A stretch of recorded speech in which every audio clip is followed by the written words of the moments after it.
We need to learn how do we get out of our heads.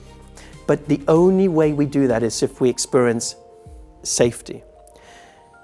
Our bodies need to rest and relax in order to move from what is called a sympathetic dominant nervous system state to a parasympathetic dominant. So sympathetic is fight, flight, freeze, survival. It's like I'm constantly on edge, I'm constantly vigilant, I'm pushing through life, it's this energy. Yeah.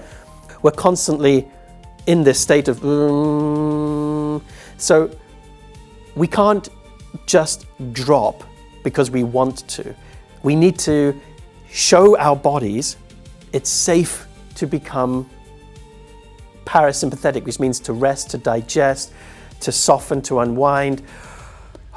We can't just tell ourselves it's safe, we need to feel it.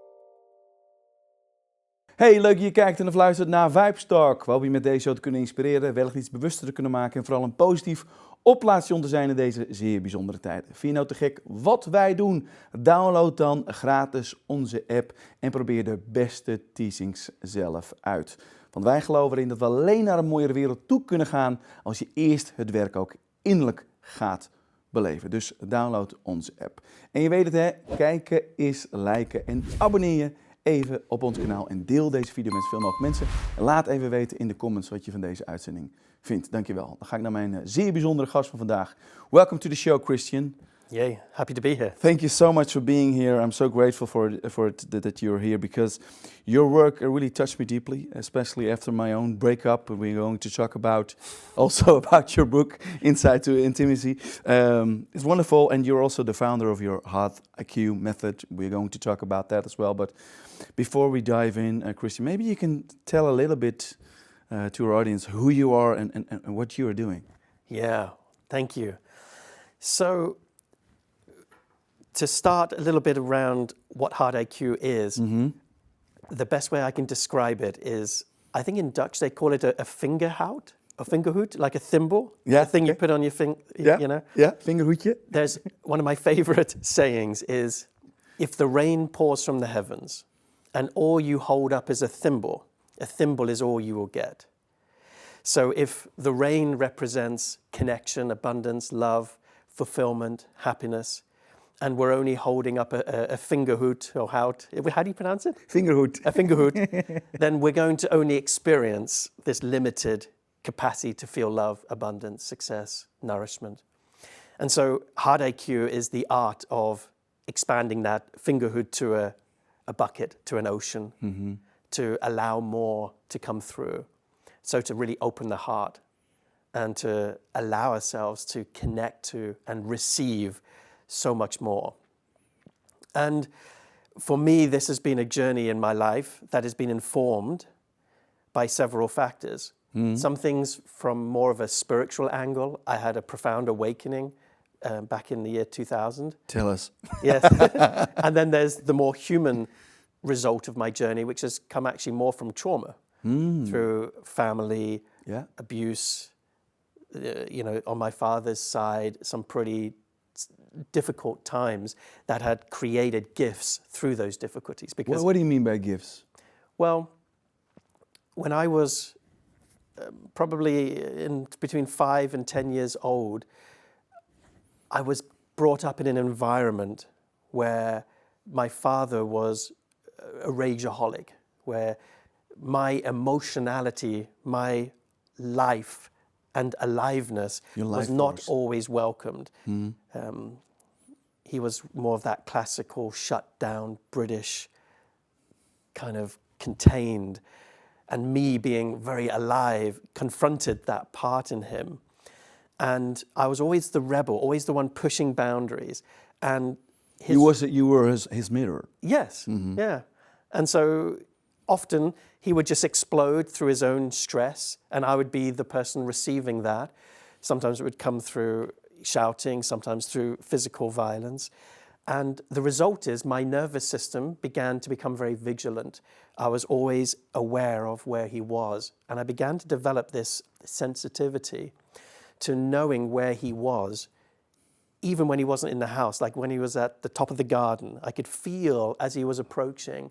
Yeah. So I could start to build the defense mechanisms so that I could avoid having to feel the pain of being, hurt. Mm-hmm.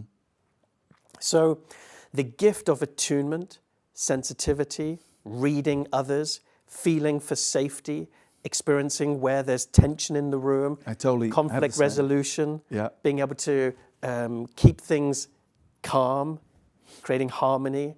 It all comes out of a trauma bond relating to. But a lot of people are talking about when they are feeling these kind of things, they say, well, I'm high sensitive. But do you think that it's always coming from trauma?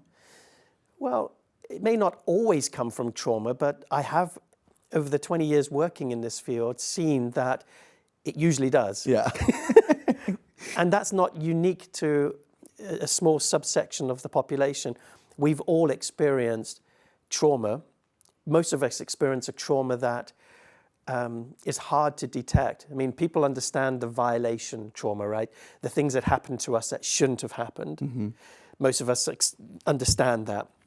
But the trauma that I work with the most is the one that's hardest to detect, which is the neglect trauma. What do you mean by that? Yeah. It's the things that didn't happen that should have happened.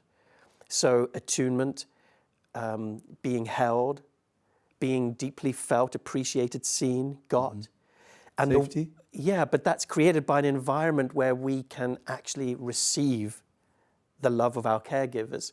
And when that wasn't consistently present over many, many years, we develop hyper-independence. So some of the most successful, self-sufficient, sovereign people, like I'm a type A personality, an entrepreneur, loves to go get life, I'm an achiever. I see you're probably the same. I totally get it, yeah. But often we've experienced an environment in our younger childhood where we weren't always seen, felt, got, and appreciated. And the result of that is that we don't want to feel that, so we become super independent. So a symptom of neglect trauma is independence. And the problem with that is we never know that what we never got if we never are aware of it, right? Yeah. So it's one of those tricky things that most people don't even realize they need it if they don't. So, but do you also see that as a, because I discovered this same path as you did, do you also see it like a kind of a gift? It also made me to the person who I am, and it gives me the kind of In fact, power or something like that. Totally. To the point where I'm very suspicious of people who try to heal themselves, where healing means I want to get rid of this stuff. Because whatever you try to get rid of ultimately gets stronger as we place more attention on it, and we end up having a battle in life, thinking that who we are isn't okay, there's something wrong with me, and I need to heal this. Exactly. My work is about embracing, integrating, and transforming all the things that you think are dark, wrong, bad, and turning them into gold. So we harvest. So and alchemize so you're using your traumas. Yeah, we alchemize trauma and transform it in. So pain becomes purpose, wounding becomes art. We live our life not from our pain, but we use our pain to inspire depth, creativity, wonder, awe, connection to the divine. We use our sensitivity rather than just become a victim to all the ways that I I really love what you're saying, Christian. I'm sorry, but because I see a lot of people who are so, like, I have to work on myself, I have to heal all this kind of dark stuff. But you were saying, no, just use it in your in your purpose. Yeah. And what if the purpose of life was to enjoy it? And that the focus isn't on looking at who did what to us, how and when, but in fact to open our heart to experience more aliveness, more joy, more connection, more depth, more wonder. And as we open our heart, yes, we will confront the past. The past will come to find us, but we will meet it with so much more resource. And a big part of the work that I do with Heart IQ is we don't do it alone.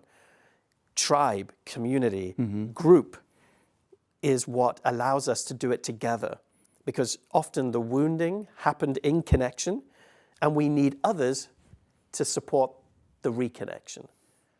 So that's why we always do the work in group. Yeah, why is it, Christian? Can you tell us about it a little bit more? But why tribe healing is so important? Yeah, well, actually, tribal energy and group energy has been part of our common ancestry for millennia, but it is now being kind of deleted or obscured by a culture which favors more hyper-independence, self-centeredness. We've lost something that is being innate to us. So it doesn't feel like we're introducing something new. It's we're remembering. Bringing it back. Yeah, something that was very normal. We are social, tribal creatures, and we thrive in groups that are safe. But most of us have experienced group trauma, maybe at school, in our families, where groups are not safe. So one of the missions of Hard IQ is to give people a new imprint, a new experience of groups that are not just safe, but are incredibly nourishing to be a part of. I never did a group healing because I feel, most of the time I'm feeling unsafe in this kind of group. Yeah, me too. Yeah? And I'm the one who leads it. It's great to hear. But that's what we teach, what we need to learn the most, right? And if I want to see something in the world, I have to be the source of that. So for me, it's a wonderful invitation to meet the parts of me that I might be a bit scared to confront. But groups are powerful because individually, we have awareness about ourselves, what we want. We have limited awareness around our blind spots and our shadows. But in a group, we get mirrored. And it might seem like there are others in the room, but there's just one of us in the room. There's one nervous system. And one of my favorite sayings is, you are me, cleverly camouflaged as you. And when we are in a circle, I do a lot of my work in a literal circle, even though it doesn't need to be in that shape, the group operates as one hive mind, where we start to connect and reflect about things that are happening where, I know this is going to sound maybe a bit weird, because it does go into some really, really freaky stuff. But for example, let's say we were in circle together, and your higher self, the part of you that is looking out for you, that's connected to something bigger, is trying to give you a message about your life. But you're closed to receiving it. You're in your own head, and you can't access your own higher wisdom, your own intelligence, your source intelligence. In a circle, your higher self has a chat with my higher self, and if I'm open, I might receive a message for you. Wow. And suddenly, you will start to experience me being a mirror to you, and I begin to show, it's not consciously, we begin to surrender as a group to an intelligence that is beyond self. It becomes like a collective, transpersonal intelligence. And we begin to access resources and messages and support and information. It's like going from a single computer and plugging into the internet. We now have access to so much more. It sounds really, really cool. But how does it work? You know, like what is happening in these groups? It's like really tapping into this field, or? Yeah, there is a field that exists not just individually, but you and I right now, there are three of us. There's me, there's you, and there's the body between us that energetically meets. And it's in that meeting point that a field grows and can expand as we go into a coherent space. So Joe Dispenza talks about this, that a coherent brain creates an actual quantum field that can be palpable, that can actually have real third dimension or 3D impact in the material world. You can have a group of people all thinking a thought, and it has impact and influence into the manifestation and creation. So in Circle, we create enough safety where people's hearts synchronize, and an amplified field of the group begins to emerge, and then we can start to listen to that field, and the listening to that field allows us to have access to so much more than what we can experience on our own. Wow. It's like, it literally is, it's hard to describe plugging into the internet for the first time when all you've had access to is your local hard drive of data. And suddenly the information is it's a bit like, these LLM AI models. Like there was before that and then after that. And it's like what we can see and do and experience with something like ChatGPT versus pre-Google. Yeah. It is like, it's incredible. So what do you see, what is happening in during a group healing? Well, there's several things. What normally happens initially is people are caught up in their conditioning of I'm here for me and I want to get what I want out of this experience. And they try to use the space in the group to get their needs and wants met. Okay, cool. What begins to happen though is that they begin to, touch God in the sense that there is the divine that they get to experience in themselves. And I don't mean it through a religious context. I'm talking about Source? this state of unity consciousness. So initially people come with, I have something to heal. I don't know how to make my relationships work. I've got a problem here. Something's not working in my life.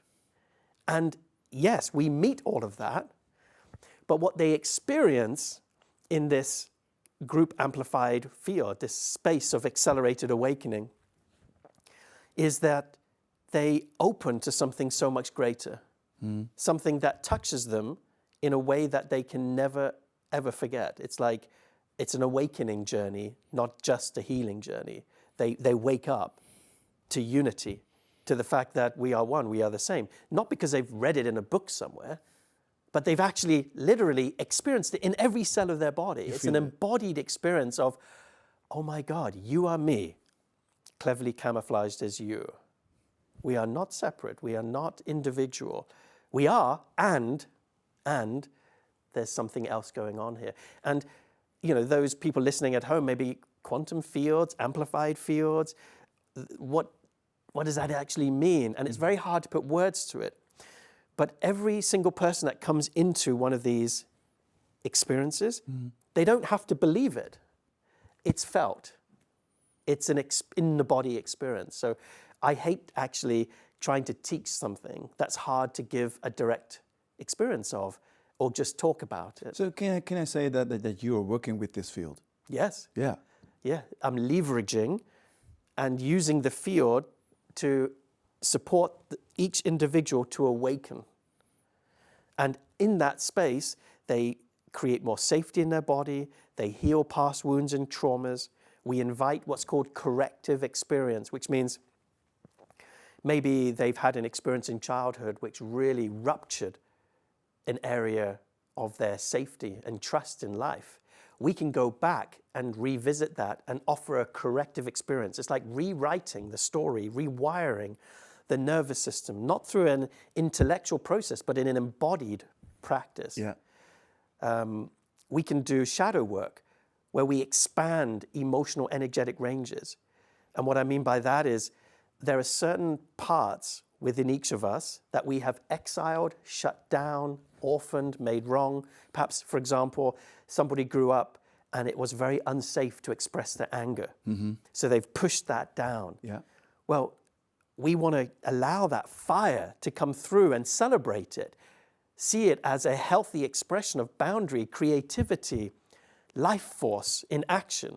So we can expand people's range beyond their contracted, contorted self and really liberate all of that.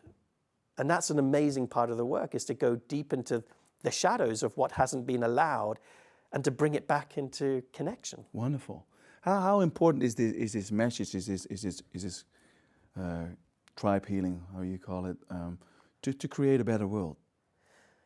Yeah, for again, I'm biased around this. For me, to me, this is such a powerful pathway to that, because most people are walking around the world, in life, individuated and not connected to unity. Exactly. So they don't experience on a day-to-day basis what I experience in these circles, in these experiences. And I think if everybody could get a transmission and a download of like what I've seen, it would be impossible to go to war. Why is that? Because you wouldn't cut off your own hand. Right? I mean, it's like... You are me and me are you. Exactly. Like once we understand that, you know, it's like when we are born and we grow up in a family, our family feels like us, an extension of us. And we would do anything to protect our family. People would kill to protect their own family, right? But we don't do that as a human family yet. Because right now, the consciousness is related to, I see family as literally the people who are closest to me, my children, my spouse, my partner, maybe my parents, my brothers, my sisters. But when we expand consciousness to say, okay, why don't you include the tribe, the nation, the world? That's too much right now. Mm-hmm. People don't see the world as their own family. But one day, we will. And that's what I am passionate about is like, but I'm not under any false illusions to think that that could happen anytime soon. I'm just a drop in an ocean joined with you and other kind of like powerful messengers in the world, all contributing to raising that consciousness that one day we might see ourselves as a human family. But do you see that there is something happening? Totally. Positive, yeah? Positive, and it's not negative. I see sometimes things fall apart before they fall together. And so simultaneously to positive movements that are shifting the consciousness and narrative in the world, there are systems and old structures that are breaking down. Exactly. But I don't see that as negative, but it is disturbing and it is impacting people in a real way, financially, health, you know, many of us. Wars, yeah. Yeah, wars. So it could look from one lens, one frame, as if, wow, things are really not so good right now. Things are really heating up. There's more division than there's ever been before. And yet, like I said, sometimes things have to be felt and to break down in order to break through and to create something new. And I think that's what we're experiencing. Well, why is that we first need some kind of crisis in our personal life or like in the world, like to, have to be changed or something? Yeah, there's a concept in Hard IQ that we teach called secondary disconnect, which means sometimes the pain of what we're with is too much, so we disconnect from the disconnect. We go numb. And it requires something brutal in life to slap us awake, to go through that numbness. And I think most people are living a life where they're just trying to make ends meet. They're walking a tightrope of trying not to fall into the abyss, trying to keep their shit together. And they've created beautiful defense strategies to avoid feeling really what's happening and all their past or their present or their broken dreams, their heartbreak. It's all armored. And that armoring requires something usually stronger to break through. And usually our soul has a need sometimes to bring about certain experiences in our life where a crisis is the only way. So there is something bigger who creates this kind of crisis to wake us up? Well, How do you see it? I think we're co-creating it collectively. I don't think it's individually something bigger in me causing it. We are part of a much larger field. I said there's the personal field, there's the interpersonal, the transpersonal, and the collective field of all of humanity. And right now, we are co-creating this experience as a human family, whether we like it or not. We are in it together. This is what's going on. And it's a story that's basically an expression of where we're at a collective level. Some of us are in different places around that, but if you look at what's happening in the world, that's a mirror to our collective consciousness right now. So a lot of people are suffering as well. It is going through a breakup or something like that. So do you see that suffering is also a kind of a message for yourself of how can we handle this kind of suffering? Yeah, I mean, personal suffering is often a result of stories that we have scripted and tell ourselves. We can experience the exact same moment with the exact same circumstances and not suffer. So suffering is something we place upon. Now that's a hard, bitter pill to swallow, because some people will be like, actually, my suffering is real. Don't diminish it. And I wouldn't want to make it less. And suffering is created through us believing in the limiting beliefs and conditioning of our life. And so sometimes we need to wake up beyond the stories of suffering and come back into an open heart. It's very difficult to suffer with an open heart. It's a different type of suffering. Why is that, Christian? Well, when the heart is open, you experience pain and heartbreak, but you don't suffer from it. It sounds crazy, but you can actually feel good feeling bad, meaning you can enjoy the experience of being broken open by life.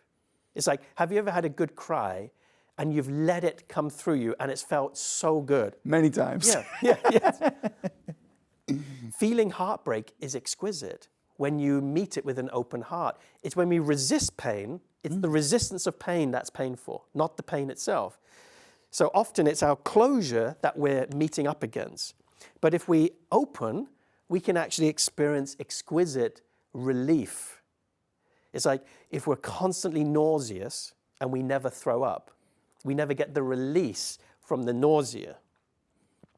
So our bodies know what to do when there's something not good in our system. But if we resist it, we suffer. But when we allow it, we don't actually suffer anymore. So suffering is an expression of resistance. And therefore, it goes back to heart IQ. It doesn't eliminate suffering. It transforms it to being present with what is. You are simply opening to this moment and letting yourself feel what's ever there. We're not trying to reframe and positively think and try to avoid everything. It's just like, can we just create enough safety in your nervous system, in our connection, that you can relax and come to rest. And whatever comes up, whatever pain, whatever memories, whatever stuff, it's just met with an open heart. And we allow it, and there is no suffering in that space. So it's about allowing the pain and just be comfort with that. And where do we start? Yeah, I mean, but that's why we need the group. Because to be alone in our pain is terrifying. Because there is a young part in us that knows it's not natural and normal to be alone. Because growing up, we might have been in pain, but we lacked the parent that said, it's so okay, come here, let me hold you, let me be with you. You're not alone in this, we're in it together. Many of us didn't receive that consistently. So we grew up with this story like, I have to be with my pain on my own. Yeah. And we will never go back to it because that's too scary. But when we are in a safe group and we start to see and feel like, oh my God, my pain is welcome here. Not to just tell the stories of our pain, but to literally like melt and unwind. All of a sudden, all the parts of us that have been held in tension naturally rise to the surface and we hold it together. We don't need to do it alone. And that becomes such a beautiful imprint for everybody in the group. Wonderful. How do you get into this path by yourself? You had this awakening? Or? Yeah. Well, first of all, it was never, and I can share about that later, I wouldn't take credit for it being done by myself. I mean, I've had some incredible teachers and inspirational mentors in my life that have supported my own journey around it. And I would say, back in the year 2000, I was at a personal development retreat, and I was there just sleeping on the floor of my friend's house, and in the middle of the night, I had an awakening experience. That's the best way I could describe it. I had this really weird dream, and when I woke up, a series of psychic events happened. I saw that my friend, 200 miles away, 3 o'clock in the morning, was literally being robbed.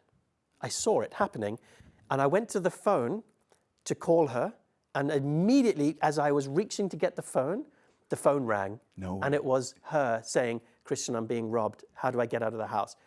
Like I started to connect into some weird stuff in that moment. Like I was seeing things before it happened, and a new gift was awakening in me, a gift of precognition. Do you know precognition? No, can you tell us about it? Precognition is where you can feel things happening before they happen. So it's different to seeing the future.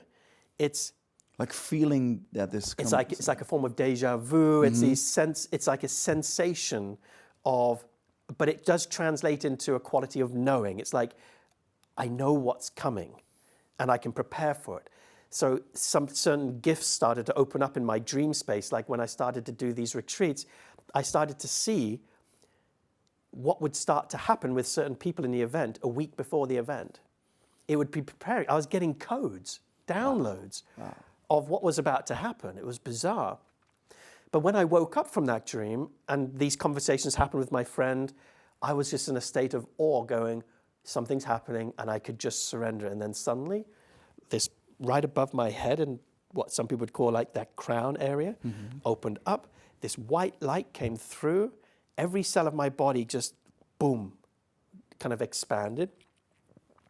My back arched, and this incredible feeling of peace and ecstasy started to move as waves through my body, of white light just penetrating every single cell. And tears came through, not of sadness, but of pure joy. And it was a remarkable feeling of, I don't know, it sounds a bit strange, but of this is what normal feels like. It was a moment of recognition to go, my God, the planet and me, and we're all sleepwalking. This is what it feels like to be fully alive. And like, oh my God, this is, the other thing is the matrix. This is truth right here. It was one of those clarifying moments. And then came the codes. After that wave, I received a transmission of sorts. And it wasn't understood by my mind. It was like a telepathic transmission of certain sounds. And the sounds I couldn't translate into English, but over the weeks and months afterwards, the sounds were like zip files that I could begin to decompress in my dream space. Does that make sense? A little bit. Okay. So, yeah. And that became Heart IQ. So I became, You're receiving the downloads of Heart IQ. Yeah. It wasn't called that at that time, but I was starting to be given the codes to the amplified field, how I work with that, and how to find the teachers and mentors to help bring me into the right tools and gifts to be able to do it. But the transmission arrived then. That was about 25 years ago now. Wow. And since then, a lot of people say, where have you learned this? But here's the thing. I work with emergent space, which means I don't come with a script, with an agenda. I don't have a pre-idea of the plan of an event. So I show up and I feel and I listen to what's happening in a group energy, in the group dynamics, in the group field. And through listening, I will then work with that like a conductor in the orchestra, and I make music. And the music feeds back and then I learn how to upgrade what to do next time based on what just happened. So the field itself, over the 20 years of me doing this, has taught me everything I needed to know. Like every single person that's taken space in the circle, every single person that's shared, every intervention I've made that may have not gone the way I wanted has given feedback to micro-adjust. And so the field is constantly in communication with me. I'm in conversation. It's like, to me, the field isn't some theoretical thing. I have a relationship with it. I commune with it. It's like she's my lover. We have a relationship. There's intimacy there. We all have, right? Yes, we do. Yeah. But most of us are disconnected. not connected. Yes. Yeah. We are in a landscape of disconnection. I mean, if we were to simplify it, that pretty much is the symptom of the reason why everything is the way it is a symptom of disconnect. I totally agree. We're not connected to ourselves, with each other, with life, No. And hard IQ is a reconnection practice to all of those levels, to ourselves, relationally, that's what the book is about, and to the collective tribe, which is what the circle work is about. So how can we make this connection with this field? How can we make a connection with it? Where can we start? Yeah. Well, the other way of posing that is, how do we get out of our heads? Exactly. Because it's the mind that interferes with the connection. So there is another question, or there's another thing to look at when you say, how do we connect with the field, is like we need to listen to it. But to listen to it, we need to listen to something other than the mind, the chronic thinking, the self-sabotage, the anxiety, the tension, the contraction, the stories, the inner critic, the ego, the needs for validation. All of these are occupying our attention. So our attention isn't on the field because we're flooded with a whole bunch of stuff that is useful in moments. We need our mind, but totally obscuring connection to God, to life, to the field, to each other, to ourselves, to our own hearts. But our whole society is only taught to being in our heads. Exactly, that's a huge part of it. Our education system does not support listening, truly listening to our hearts. It's unbelievable, right, Christian? Yeah, my son is going to school it's right now. unbelievable, and it's totally understandable given we're being run by heady, culture. I mean, we now need to look at this as a cultural thing. I don't think any individual human being means badly. I think we're in a culture that's toxic in the sense that it's not honoring what's real. And that needs to change in our education system. Parents need to be upgraded so that they can transmit this to their children in a different way and things like that. So I think that when you ask the question, how do we reconnect, we need to learn how do we get out of our heads. But the only way we do that is if we experience safety. Our bodies need to rest and relax in order to move from what is called a sympathetic dominant nervous system state to a parasympathetic dominant. So sympathetic is fight, flight, freeze. Survival. It's like I'm constantly on edge, I'm constantly vigilant, I'm pushing through life, it's this energy. Yeah. And most of us live in a subtle state of that all the time. And it pushes the energy into the head. So we're constantly in this state of So we can't just drop because we want to. We need to show our bodies it's safe to become parasympathetic, which means to rest, to digest, to soften, to unwind. We can't just tell ourselves it's safe. We need to feel it. Yeah. The body needs to literally come into safety. And we need to do that together. So the group space that we create in these hard IQ events creates coherence and safety. This is my job as a facilitator, is not to coach people and tell people what's wrong with their life. It's like, how do we create an exquisite environment of safety? And when people feel safe, they open naturally. You don't need to crowbar people's hearts open. People will open when they feel safe. Right? So it's like, that's my core aim, is how do we create safety? Yeah. But it's really about integrating it into our own bodies, because there's also a lot of woo-woo stuff and light and also want to escape to the 5D dimensional things, but you're saying like, no, it's really it's working with our own body and our nervous system. Yeah, indeed. Yeah. And like, it seems like a bit of a segue, but the research that is coming through now around addiction shows that addiction is more a result of environment than it is around actually being addicted to a specific substance and people having an addictive personality. So they did the experiment, I don't know if you're familiar with this, with the rats, where they put rats in complete isolation. They had no other rat friends, no women rats, no fun tubes and boring food, and then they just put 2 tubes, water and heroin. heroin water. And they went for the heroin water and got high every time. And they were like high rats, right? Took the same rats, right? And put them into what they called rat heaven. A park filled with other rats who they could fuck. Other rats that they could play with. Amazing tubes and a really fun place to hang out. They put the same choice. The rats went for the water and avoided the heroin. Wow. Because they were happy, they were satisfied. In other words, addiction was a result of disconnection from life, from others.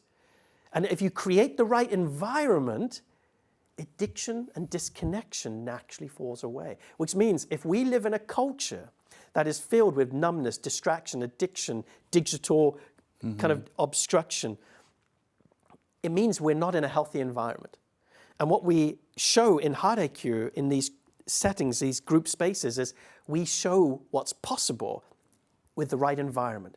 People's mental health issues, depression, anxiety fall away. People's addictions in that time fall away. I say in that time because they go, when they're coming back, of course, back into patterns and yes, but it's not because they have messed up or they don't have the discipline. It's because our life and the world in which we live is not set up for connection.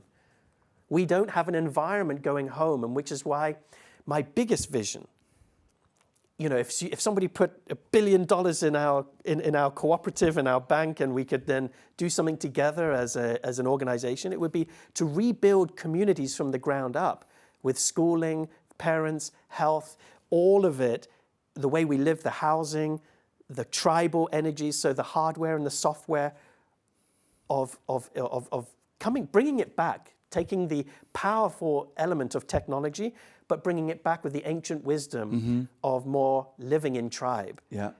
Like bringing that synergy together and creating rat heaven, but for humans. Yeah, wonderful. So if you have to describe what Heart IQ is, the method is, what were you saying? Yeah, it's a path back to connection. It's a path to open the heart to receiving more so that the thimble is no longer a tiny little finger hood that you hold up to the heavens, but now you're holding up something so much more. And it's also an awakening portal to wake up to the fact that you are me, cleverly camouflages you, that unity is the truth, not division, not separation.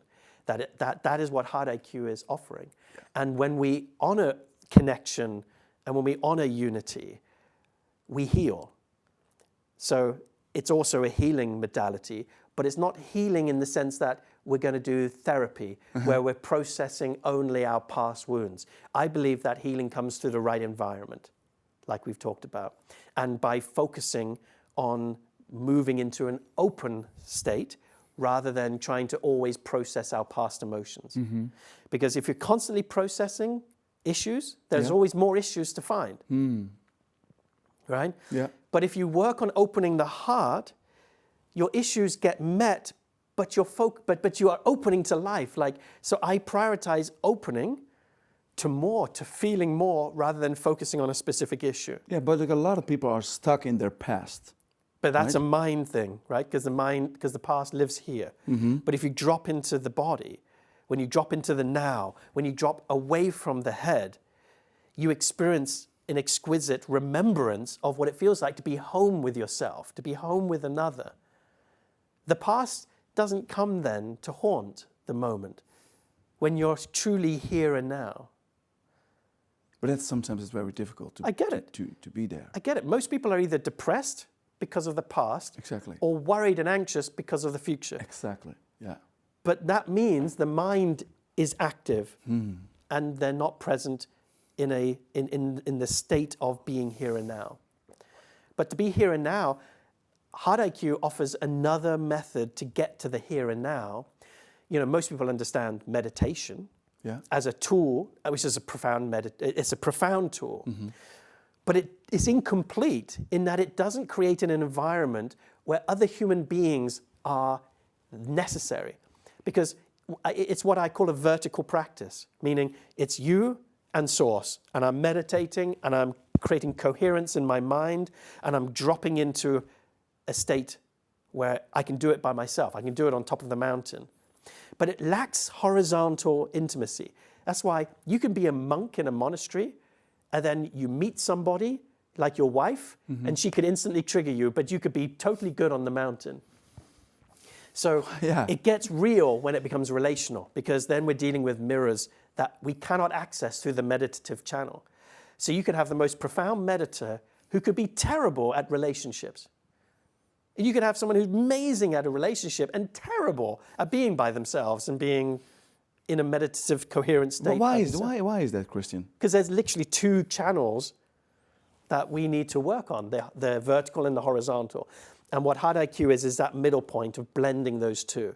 Is how do you find peace within, but how do you relate? Exactly, relate on the outside. Yeah, and you need other people for that. You can't practice relationship by reading a book or doing it by yourselves. No. You know, we had a joke earlier where it's like a lot of people are saying, well, I'm not healed enough for a relationship. And I say, well, that's because that's a great avoidance strategy, right?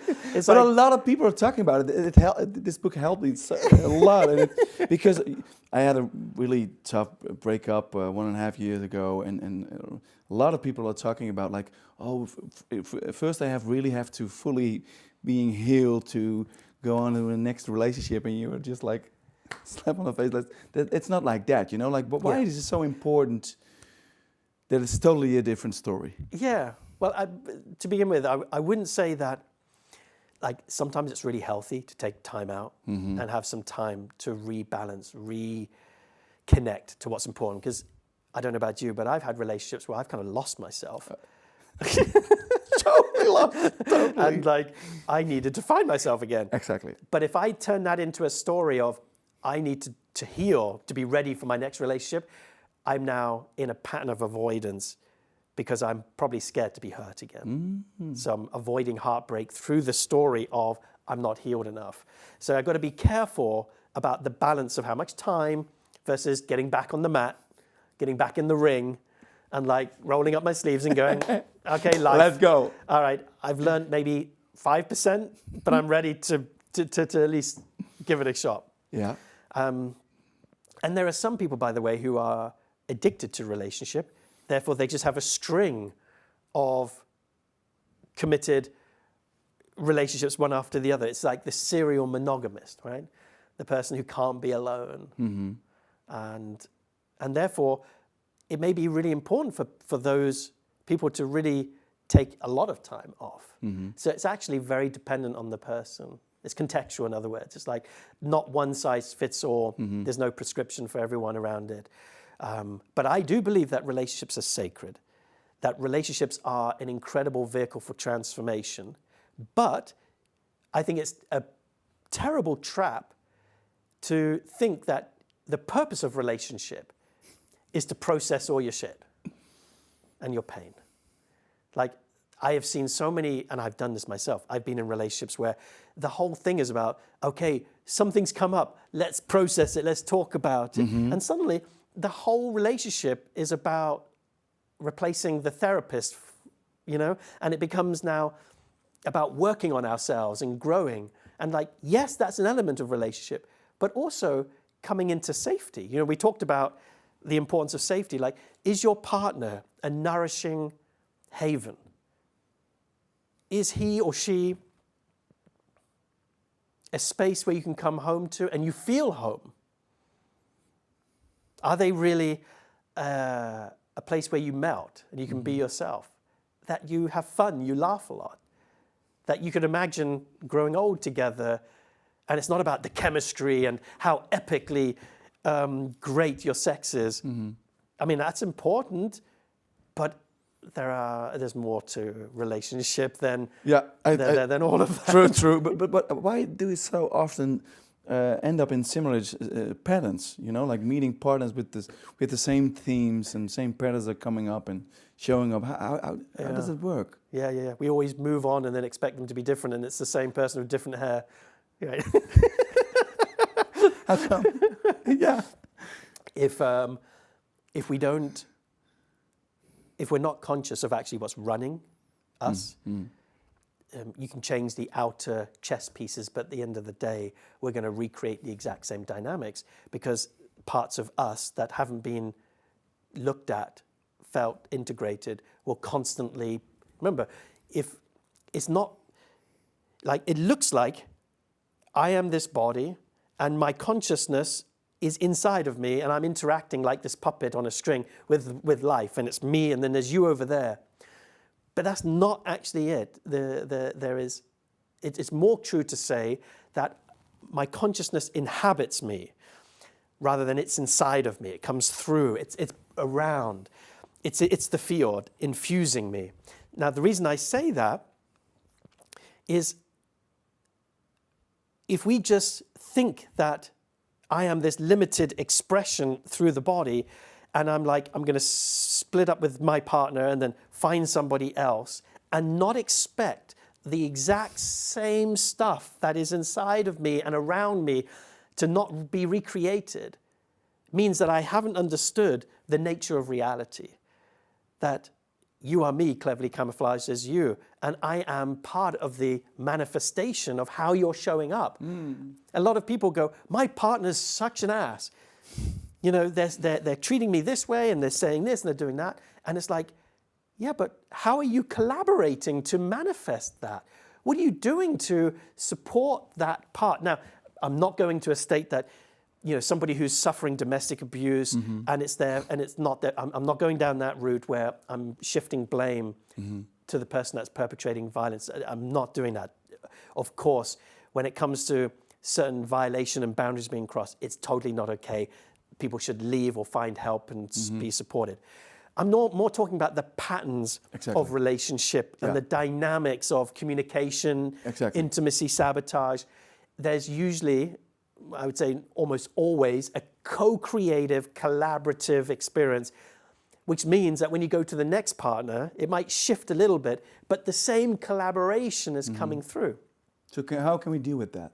Well, to understand that most of us are still subconsciously attracting unmet needs from when we were children and basically our parents. Yeah, yeah. It's most of the time every time it's our parents, right? Yeah. So because there is an intelligence in us that's wanting to integrate and be healed, and if we're not getting it with the first person, it's just going to continually. Yeah. In other words, there is just like there is a law of entropy in the material world, which means over time things just become separated and destruct. You know, it's like everything breaks down to its lowest energy state. That's what entropy is, because we're all kind of... But internally, we also have a reverse entropy state where there's something inside of us, an intelligence, that is wanting to bring more energy together, to grow, to awaken, to become more whole, to become more enlightened. So we're surrounded in a material world of entropy. Everything falls apart. A ball rolls downhill. You never see a ball rolling uphill. Yeah, it goes to its lowest energy. But internally, our spirit is in a reverse entropy. It's looking for integration, coherence, growth, awakening. It's coming into more rather than this. So it's really fascinating. It's really fascinating. That we have a part of us that is hungry and constantly striving for awakening. Yeah, but we see it as suffering. It's expressed as suffering because that part of us hasn't been fully surrendered to, and we're in resistance. So remember, surrender to what is releases suffering. Yeah. And suffering is an expression of resistance to what is. That's the past and the future, the depression and the worry and the anxiety. That's the suffering. Suffering is future worry and anxiety, and the depression because of the regret, the memories of the past, the pain from the past. But that is only focused on when we have a mind that is where we're always in our head. Yeah. We need to surrender to this moment. Yeah. It's not easy. But why do so many relationships break down? I don't think we've all received very good models when we were growing up and imprints. And we also have a culture of social media and the environment that we're in doesn't really nourish relationships. Like, this might sound a bit like of a strange idea, but I am amazed at how many relationships succeed, given that I believe that relationships are actually needing tribe to be really flourishing. Like, I'll give you an example. Most couples come together, and let's say they live together, they find a house in Amsterdam or Utrecht or somewhere, and they're kind of like doing their thing. Mm-hmm. They might have a child. They may both be working. I mean, that is the most unhealthy environment to try to have a successful relationship. Why is that, Christian? Well, because most of them are working hard to just try and make ends meet. They are in a state of disconnection from a larger tribe. Like, if you were to look thousands of years ago, we would raise children in a village. It wouldn't just be up to both parents to hold space for a child's development. That there would be a larger container for children to thrive in. To learn, to be loved, to be felt. Like, if a mum and dad are under stress financially, their job, and they bring that stress home, they're less likely to be attuned to the needs of the child. The child will feel isolated, alone. If they're living in a box by themselves, and where is the extended family, where is the extended tribe, the sense of community, they will start to feel isolated. Yeah. The pressure that builds up for single mums or even relationships when children are involved through that environment is often too much, and it creates a breakage. So suddenly their whole life becomes about the kid. Yeah. It's like they lose touch with quality time, with really the magic of the love between them, because everything becomes about the child, because it's only them and the child. Yeah. There's no community, there's no tribe. So this is why then, of course, it makes sense that so many relationships break down. But there's also a casualness to relationships that is, I believe, a problem. And what I mean by that is, like, there's almost like an attitude or a cultural norm now where it's like, well, I want to try this on, and now I think I want to go for something better. The grass is always greener. I think So true. I think I'd like. Yeah, because everyone's seeing on social media, like, look at me and my partner. Happy look life. At me, happy life on Instagram. Like, and I'm like, and so it's like, it's missing this sense of, like, going deep with one person is almost now, that's not what we do. We kind of like just explore, and I'll go to this event. So you need two persons who wants to go deep. Sure. Yeah. Yeah. Knowing that it's going to come with bringing up all your shit. Exactly. And not to quit when that shit comes up. Exactly. It's like having the inner resolve to stay connected and committed, and not to assume that when the chemistry goes, that means the relationship is dead. Mm-hmm. A lot of people are kind of translating the feeling of being in love to mean this is the right person. Because love isn't about the magic of being in love. That's just kind of like a chemistry trauma bond most of the time. True. I discovered it as well. So, yeah. So also relationships can be a big mirror for a transformation. Mm. If you have two persons who wants to deal with that. Huge, yeah. Yeah. And a huge place for creating safety. Yeah. And that leads to transformation. Mm. So you can have the volatile form of transformation where you trigger the shit out of me about everything. And just you kind of looking at me in the wrong way, it's like, oh, he's doing that thing again. So we could have that form of transformation, which is hard work. I'm constantly being pushed up against all my triggers and shadows. Or we can have the other form of transformation where you are my ally, you are my team, you are the person I'm doing life with, and I trust the most, I can be myself with the most, and I feel the most relaxed with. And in that, I open in a way that I couldn't open on my own, and I transform through that. So it's really being a safe place holder for transformation. Mm-hmm. So, but you're also saying that you just said that being in a tribe is very important to raise your children and being in a relationship, but you're living in this society. Mm-hmm. So how can we change it? Yeah, it's a great question, and one that my life is a commitment to the answer to that question. Mm-hmm. But knowing that, that takes institutional change, Yeah. community structural change, and some of the things that we're doing right now is even online communities can be very valuable. Yeah. Feeling a sense of interconnection and a sense of tribe through the online space. Yeah. I'm a big fan of brotherhood and sisterhood as individual tribal elements to bring men together so they can really honor what is true for them as well. And to also include other areas that are important in tribe. But these are, I would say, some of the most important ones that I think are really, really critical for. Do you also see that there's a disconnection about being true men and the energy of the man and the energy of the woman, and that is also disconnected in relationships? Yes.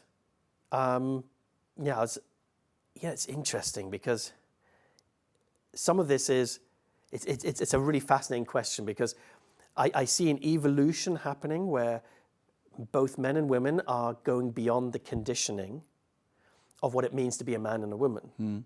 So in that way, it's really positive that men are embracing more of their femininity, that women are allowed to embrace more of their masculinity, that these energies are lived in both of us. That it's not about, I'm a man, therefore I'm masculine, I'm a woman, therefore I'm feminine, and that there's this blend and integration of these polarities within us that actually create healthy human beings. And at the same time, I have seen culturally, this is an opinion, that men are not always allowed to bring their power, their aggressiveness, their rage, their predatorialness, their taker energy. And they're almost scared to bring that in fear of being labeled as toxic. And yet, when I'm working with mixed fields, men and women, doesn't matter what gender identity, whether it doesn't really matter. It's like there is, and this isn't for everyone, but many, many, many women, the vast majority of them, are craving for those qualities in a man. But it's the few of us that have misused those qualities that has created a fear to really own them for all of us. So it's like, I really think it would be healthy for men to reclaim their darker masculine side and bring it through an open heart. How can we do that? Well, it's about creating spaces where that is welcomed and done safely, and it can be celebrated. And there's time to practice bringing that into everyday life. So, I do, not so much anymore, but I used to do quite a few men's retreats where we focus specifically on this. And it's very, very liberating and profoundly impactful, not just for them and their happiness, but the impact in their relationships is huge. What did you see? Well, for example, when men cover their raw power, they end up being what I would call like ultra attuned and nice and sensitive to the point where they lack penetration and direction and their own leadership. So they begin to feel more ambiguous. And when in relationship with their partner, often their partner will take on more of that trait in order to keep things balanced. And that's where the rupture begins. It's like there is like a need to reclaim that energy, and then it instantly rebalances the relationship, often in a profound way. So is it that some men are afraid of their own power? Sure. Yeah. Sure. Very much so. Yeah. Yeah. Because then they got disconnected from the relationships, or what do you see? Well, yeah. From themselves? Yeah. It's like, some of it's quite rooted. It's like, this goes into shadow work, right? I define shadow as what hasn't been allowed. So this darker aggression in in a lot of men has simply been not allowed. Maybe their father was hyper-aggressive and they've tried to compensate by pendulum, like being a pendulum on the other side. Or perhaps they've had an experience where they've repressed this energy, and like a pressure cooker, one moment it came out and it did harm somebody. And it's like, I'm never doing that again, and they package it away. Or perhaps they see how everyone gets cancelled and treated in a way where they are abandoned or hated or cast out or exiled if this energy comes through, or they've seen negative role models of it. So all these things kind of create the message, this is culturally not acceptable, I should be this, this, and this in order to be loved. Because ultimately, we're all just trying to seek love and validation and connection. And if me being my full power is creating disconnection, I'm not going to do it. No. So I think people will prioritize where they get love over being themselves. Yes. So how can we handle it? Yeah, well, like I said, it's around how do we create a community where part of the culture of, because when I say a community, I mean a container for a new culture. So Hard IQ is not just a few events. It's a culture of a new way of living where we welcome all aspects of ourselves. And that culture is held by a container, which is what people who have done our events can feel when they are in life. They know there's calls they can attend, gatherings they can attend. They are part of a living, breathing community where we all live by a new culture. And it needs to be contained because we want to make sure that the culture in which we live isn't always flooding in and contaminating that with the old ideas that are keeping us separate and disconnected from our power. So it's almost like creating a bubble where we can thrive in a new culture. And that's what we're doing is we're creating like cultural bubbles where inside of that culture is an entirely new operating system where you can be you, fully you, in a healthy way. But the caveat here is this.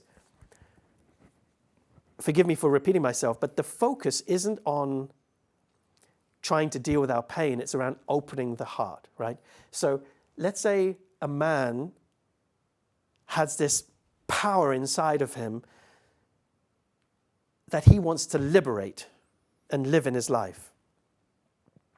If his heart is closed, and therefore he sees the world as a dark place, as an unfriendly place, as a place that's going to try to take advantage of him, his power is going to come through as rage because it's coming through a closed system. He's already like this, and now his power is going to be, is not going to land well. But that same power in the same man, if he opens his heart and he drops his armor, and now he's open, he sees other men as brothers rather than competitors. He sees life as a collaborator, as a co-creator, not as something out to get him. That same power will come out as leadership, as passion, as righteous anger against injustice. Exactly. The warrior that's willing to fight for what is good. Yeah, I love it. I love what you're saying. But also, there's one big theme about myself that I have. One big theme is going through my whole life is like being betrayed. What do you think is that? Why do you get betrayed, or why do you repeat that pattern of experiencing betrayal? Yeah. Is it also about taking this place of powerful, setting boundaries or something like that?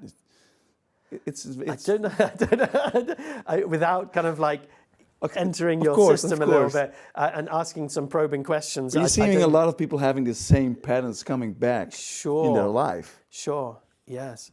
And most often than not, there is probably an experience or an event or some part from the past that created a moment of betrayal or unsafety or distrust in life or in others.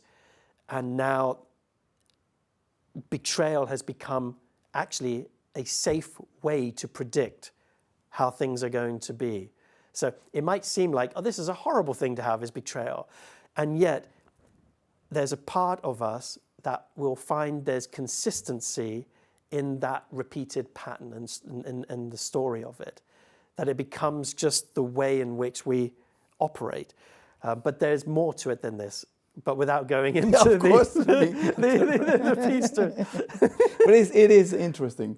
It is interesting. So it's very also important to do our shadow work. Yes. Yeah. But a great saying by Neil Donald Walsh, he said, betrayal of yourself in order to not betray another is betrayal nonetheless. It is the highest betrayal. And often, external betrayal is a mirror to how we betray ourselves, how we prostitute ourselves, how we deny what we're really here for, and to deny our deepest purpose. And we end up sacrificing all of who we are for something else, for money, for love. It's self-betrayal that is really the highest betrayal. Yeah. But I'll leave it there. Thank you for that. Yeah. So one last question about relationships. Do you believe in a perfect relationship? No. I mean, I believe in a perfectly imperfect relationship. In that relationship. A lot of people are thinking about relationship when they are younger and want to find the right partner, like being in a kind of Disney relationship. Yeah, you know what I mean? That's called one-itis. The disease of thinking there's one person out there for you that is going to meet all of your needs. And, you know, this romanticized idea that, oh, if only I meet the one, if I only, you know, reach this place, then I will finally be happy. You know, if relationship is seen as the thing that's going to make your life work, then you're already starting from a trap. So we need to make our own lives work and then meet somebody from that place. Otherwise, we'll end up always being disappointed when they don't meet our needs. And no one partner can ever meet all of our needs. That's not an excuse for polyamory. But but it is an excuse for looking at how can I get certain needs met. Like, for example, as a man, I need brothers. If I don't have brotherhood and men in my life, I will try to seek from my partner needs that should be met by the men in my life. But if I don't have that, my partner becomes my brotherhood circle. Yeah. And then there's going to be a resentment and actually a disconnect that occurs. And it's exactly the same thing with her in sisterhood. That's needed. Brotherhood and sisterhood is needed. And I find it a shame in, like, there's a, like, I am in support of diversity, inclusion, wanting people to feel like they have a tribe. So people who don't fit in that binary nature of men and women, so the non-binary group who aren't identified there, I think it's important that they find people in a tribe that can feel them and attune to them and connect with them. And yet that doesn't diminish the need in my heart for men to be around men if that's what they feel that would bring them nourishment. Yeah. And for women too. Like, we shouldn't all be put into one box where it should all be mixed. I think there's so much that men get just by being with other masculine nervous systems. Yeah. And that's needed in the world. That's not, we don't need to do less of that. We need more of that. Yeah. And sisters being together is so incredibly important. It's like, and that's not division. That creates more unity. But there's this idea like, oh no, we need to bring everybody together and be all inclusive. And that means everyone is in one pile. And I'm like, no, absolutely not. And afterwards saying like, but you didn't give me this, so that's the reason why we break up or something exactly. like that. Yeah. And most breakups occur because we're trying to seek all of our needs from one person. Exactly. But tribe needs to meet needs too. It's not just men or having a brotherhood. The tribe, the village, is a place where we get friendships and other types of needs met, of being felt and heard and listened to, where we're not bringing all of our stuff to one person, and one person has to hold all of our own experience, but that we have a circle, we have a tribe that holds all of that.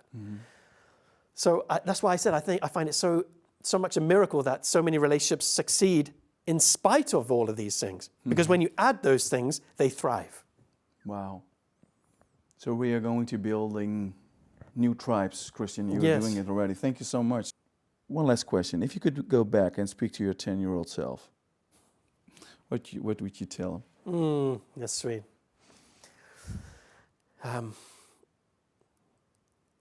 Yeah, there's something about just, it's not just telling, it's like I would love to just hold him and say, this isn't going to last forever.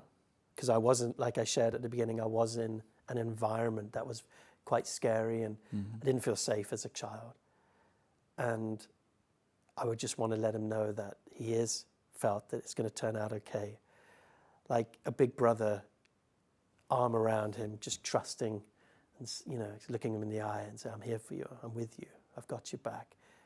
And if it gets scary, you can just call on me and I'll be there. And you won't ever be alone. You're going to have friends, you're going to have family, and you've got some great things coming up. Lots of cool stuff to get excited about. So stay in there, hang in there. Something like that. Wonderful, Christian. Yeah. Thank you so much, man. Thank you so much for this wonderful conversation. For more information about your event and all the things that you are doing, where can people go? Yeah. So heartiq.org, heart.org. IQ, sorry, just yeah. And also on Instagram. People can just look me up personally. I'm posting a lot of videos and content and stuff like that. But yeah, they can look me up at heartiq.org. You'll love it. Thank you, Christian. Thank you so much for all the things what you are doing and for showing up over here and for this wonderful conversation. And I'm very grateful. Yeah, and I'm grateful for the invitation. Thank you, Christian. Yeah. En jij ontzettend bedankt voor het kijken en het luisteren. Vind je dit nou te gek? Deel deze video met zoveel mogelijk mensen. Kijk eens, liken, abonneer op ons kanaal. En laat even weten in de comments wat je van deze uitzending vindt. En je weet het, download onze gratis app. Dan kun je nog veel meer van dit soort mooie teachings vinden. En verbinden met gelijkgestemden. Want Christian zei het ook. Samen te zijn in tribes en met gelijkgestemden is iets heel powerfuls om samen te kunnen helen. En vanuit die heling te kunnen bouwen aan een mooiere wereld vanuit eenheid, unity. Thank you so much, Christian. Tot volgende week. Bye bye.